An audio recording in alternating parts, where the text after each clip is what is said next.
Shalimar Jewelry inaugural offer. Flat 9% VA on gold ornaments, 12,500 off on purchase of 1 kg silver.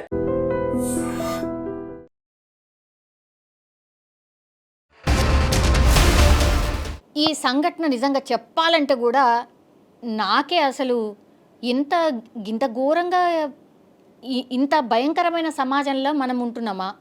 ఒకటి, కన్న తల్లిదండ్రులు ఎవరైతే ఉన్నారో చాలామంది ఆస్తుల కోసము దానికోసము సరే వృద్ధాశ్రమాల్లో వదిలేస్తున్నారు, ఆస్తుల కోసము చంపుతున్నారు, ఇట్లాంటివి విన్నాం. అవి కూడా బాధాకరమే నిజం చెప్పాలంటే కూడా. అవి కూడా జరగొద్దు.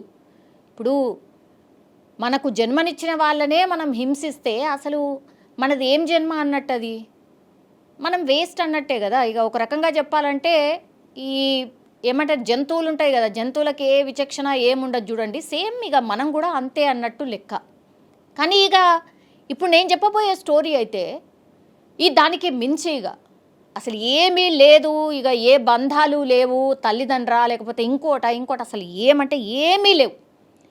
మహబూబ్ నగర్ జిల్లా జడ్చర్ల మండలం పోలేపల్లి గ్రామానికి చెందినటువంటి ఈ వ్యక్తి ఎవరైతే ఉన్నారో, ఏమో నాకైతే వ్యక్తి అని కూడా అనాలని అనిపిస్తలేదు, నిజంగా అంత కోపం వస్తుంది. ఈ వీడు శ్రీధర్ జులాయిగా తిరుగుడు, తాగుడు, తందానలాడు, అంతే. ఇక ఈ దంపతులకి యాక్చువల్లీ 4 పిల్లలు, 2 కూతుర్లు 2 కొడుకులు, ముగ్గురికి కూడా మ్యారేజ్ అయిపోయింది. ఈ శ్రీధర్ అనేటోడు ఎవరైతే ఉన్నారో తల్లిదండ్రులతో పాటే ఉంటాడు, ఏం చేసేదేం లేదు, జులాయిగా తిరుగుడు, అంతే. ఇక కూలీ పనులు చేసుకొని బతుకుతున్నారు ఈ దంపతులు కూడా. ముగ్గురు మిగతా పిల్లలు ఎవరైతే ఉన్నారో వాళ్ళు పెళ్ళిళ్ళు అయిపోయి వాళ్ళు బాగానే ఉన్నారు. మరి ఈ క్యాండిడేట్ ఎందుకు ఇట్లున్నాడో తెలియదు కానీ 28 సంవత్సరాలైనా పెళ్ళి కాలేదు, ఇంకా అమ్మ నాన్న మీద డిపెండ్ అవుడు. అంటే పెళ్ళి కాలేదు అని అంటే ఏం చూసి పిల్లనిస్తారు? మరి ఏం చేసేదేం లేదు, మొత్తం బలాదూరుగా తిరుగుడు, తాగుడు, తందానలాడు, ఈ పనులు అన్నట్టు. లాస్ట్కి వస్తే కూలీ పనులు చేసి వాళ్ళు బతుకుతున్న ఈ తల్లిదండ్రుల మీదనే ఆధారపడే కాకుండా వాళ్ళ కూలీ డబ్బులు కూడా లాక్కొని తాగి ఇంటికొచ్చి కన్న తల్లి మీదనే అసభ్యంగా ప్రవర్తించుడు, కన్న తల్లినే వేధించుడు. అసలు ఆమె ఎవరికి చెప్పుకుంటుంది? అసలు కొడుకే ఇట్లాంటిది చేస్తున్నాడు అని అంటే ఎవరికైనా చెప్పే పరిస్థితి ఉంటుందా? ఆమె మానసిక క్షోభ ఎవరికైనా అసలు ఊహించుకుంటేనే మనకే ఎట్లనో అవుతుంది. ఆమె పరిస్థితి ఏమై ఉండొచ్చు, ఆ కన్న తల్లిదండ్రుల పరిస్థితి ఏమై ఉండొచ్చు? ఇట్లాంటి కొడుకు నాకెందుకు ఇచ్చావు దేవుడా అనుకోవడమే కాకుండా, జులాయి పనులు చేయడమే కాకుండా, తాగి వచ్చి హింసించుడే కాకుండా, లాస్ట్కి వస్తే కన్న తల్లియా లేకపోతే ఎవరితోనే అట్లా ప్రవర్తిస్తున్నావు అనే విచక్షణ కూడా లేకుండా వీడు ప్రవర్తించిన తీరు ఇప్పుడు ఆ కాళికాదేవి అవతారం అంటారు కదా, ఇగో అదే ఎత్తినట్టు లెక్క. నాకు తెలిసినంత మటుకైతే ఎంతకని బేరు చేస్తుంది?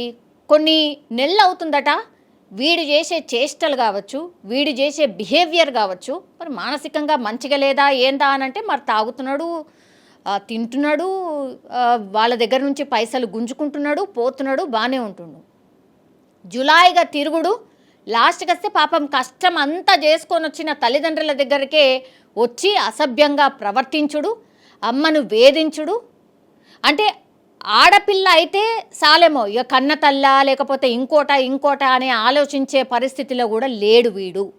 కన్న తల్లినే లైంగికంగా వేధించే ప్రయత్నం చేసిండు, కన్న తల్లి మీదనే అత్యాచారం చేయడానికి ప్రయత్నించడం. అసలు నాకే చెప్పాలంటేనే నాకు ఎట్లా అవుతుంది, అసలు నాకే సిగ్గనిపిస్తుంది. ఇంత చండాలమైన వ్యక్తులు అసలు భూమి మీద ఎందుకు అవసరమా? ఈ స్టోరీ తెలిసిన వాళ్ళందరూ కూడా, నెటిజన్స్ కూడా ఇట్లనే కామెంట్ చేస్తున్నారు. మనిషి ఎట్లయితారు వీళ్ళు? అసలు మనిషి అని చెప్పడానికి లేనే లేదు.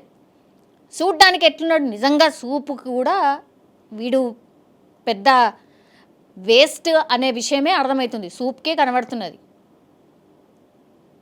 వీళ్ళని ఏం చేయాలి? ఇప్పుడు నాకు నేను ఒక రిక్వెస్ట్ చేస్తున్నా. అసలు నిజం చెప్పాలంటే కూడా ఎవరైనా సరే కామన్ పబ్లిక్ ఇట్లాంటి స్టోరీ విన్న తర్వాత ఇట్లనే రియాక్ట్ అవుతారేమో. వీళ్ళని అరెస్ట్ చేసి జైల్లో వేసి మేపి కూసోబెట్టి వాడికి ఖర్చు పెట్టి ఎందుకు? గవర్నమెంట్కి ఎందుకు ఆ ఖర్చు కూడా ఎందుకు? అసలు భూమి మీద ఉండాల్సిన అవసరం ఏమైనా ఉందా? కన్న తల్లినే చెరబట్టినోడు ఇంకా అసలు వావి వరుసలు ఏమీ లేనట్టే కదా లెక్క. ఎందుకు మరి అట్లాంటి అంటే ఆలోచన ఉన్నోడు ఎందుకు బతుకుండాలి? అవసరం లేదు కదా. ఎవరైనా సరే మరి ఇట్లనే రియాక్ట్ అవుతారు, సేమ్ నాలాగానే రియాక్ట్ అవుతారు. మరి అట్లాంటి వాళ్ళని జనాల మధ్యలో వదిలేసేయాలి.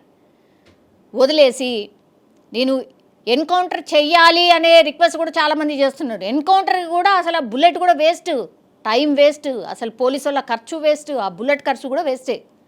భూమి మీద ఎందుకు ఉండాలి? మనుషుల మధ్యలో వదిలేయండి. ఏం చేసుకుంటారో ఆ తర్వాత కేసు రాసుకుంటారు, ఏమన్నా రాసుకోరు, ఏం కాదు, ఏం పర్లేదు. ఇట్లాంటి వాళ్ళు బతుకుండడానికే లేదు.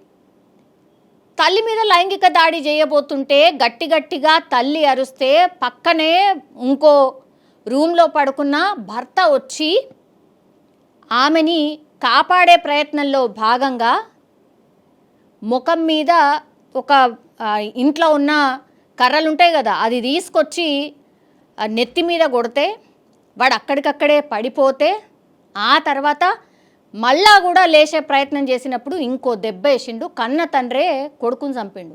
కొడుకు ఎందుకు అవుతాడు? అసలు మనిషే కాదు కానీ చంపిండు అంటుండ్రు. అసలు ఆయన చంపలే, తండ్రి చంపలేదు. ఆయన ఒక రకంగా భారం తగ్గించిండు, భూమి మీద భారం తగ్గించిండు. అట్లాగే వాళ్ళ తల్లిదండ్రులు ఎవరైతే ఉన్నారో రుణం తీర్చుకున్నాడు, చంపేసి రుణం తీర్చుకున్నట్టే లెక్క. నన్ను అడుగుతానైతే నిజంగా నాకే ఇంత ఎమోషనల్ అవుతుంది. పాపం వాళ్ళ పరిస్థితి ఒకసారి ఊహించుకుంటే నిజంగా ఎంత ఘోరమై ఉంటుంది కదా, ఎంత భయంకరంగా ఉంటుంది కదా. వాళ్ళు అసలు బతకగలుగుతారా? అసలు అట్లాంటి ఆలోచన ఎన్ని నిద్రలేని రాత్రులు ఆ తల్లి గడుపుంటుంది, ఎన్ని నిద్రలేని రాత్రులు ఇప్పుడు కూడా గడుపుతారు వాళ్ళ తల్లిదండ్రులు. ఎట్లా వీళ్ళకు న్యాయం ఎట్లా? సో నా ఒపీనియన్ అయితే ఇది. ఈ ఇన్సిడెంట్ మీద మీ ఒపీనియన్ కూడా నేను కోరుతున్నా, మీ ఒపీనియన్ కూడా తెలియజేయాల్సిందిగా కోరుతున్నా. నా లెక్కలనైతే మనిషి కాదు.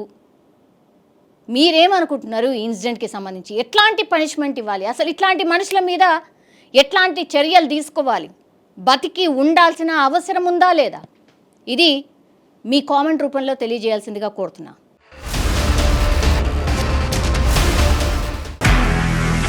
నిజంగా ప్రస్తుతం ఉన్నటువంటి సమాజం దేనికి ప్రయారిటీ ఇస్తుంది? ఆర్థిక సంబంధాల చుట్టూ మాత్రమే తిరుగుతుంది. మళ్ళీ ఎన్నికలంగానే చాలా విరక్తి కలుగుతాం.